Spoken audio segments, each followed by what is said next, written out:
Once, a man named Joe, who had a chronic case of hiccups, decided to run a marathon. His friends laughed, saying, "Joe, you'll hiccup your way to the finish line." Undeterred, Joe trained hard, hiccuping through every mile. On race day, he lined up, hiccuping as usual.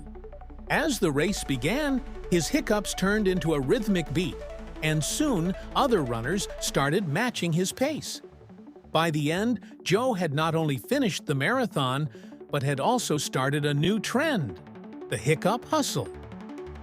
Who knew hiccups could be so inspiring? Joe chuckled.